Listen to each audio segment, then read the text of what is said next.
The town of Corinth in northeast Mississippi was strategically important for both sides during the Civil War because of the railroad. Same rail bed as the old Memphis and Charleston Railroad. That was the longest railroad in the South of the Confederacy. Went from the river all the way to the East Coast. The Union would eventually capture the town, and after the preliminary Emancipation Proclamation was issued in 1862, camps were set up behind Union lines for people escaping to freedom. This was a very successful camp, the model camp throughout the country. A school was here. Children would go to school during the day, adults at night.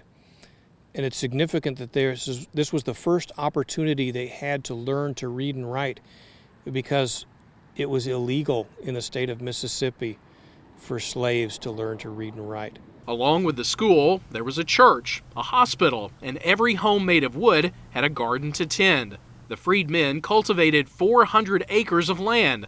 They sold cotton and vegetables, and for the first time in their lives, they were paid for their work. Everyone who worked was paid, with the excess money going back into the U.S. Treasury. By the spring of 1863, the camp was making a profit of $4,000 to $5,000. After the Emancipation Proclamation became official, the men of the camp joined the war effort, hoping to protect their new way of life. 2,000 of them created an infantry regiment of the U.S. Army and fought with distinction at the Battle of Bryce's Crossroads. The ones who stayed behind continued their education and learned a trade. So there was a good life for a little over a year for those folks that were in this transition between slave and freedom.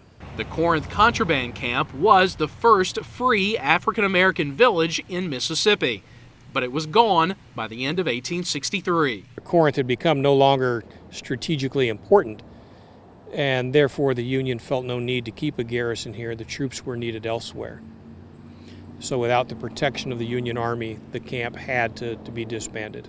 Today, more than 150 years later, 6 statues stand in the place where thousands of African Americans from Mississippi and Alabama took their first steps towards freedom and equality.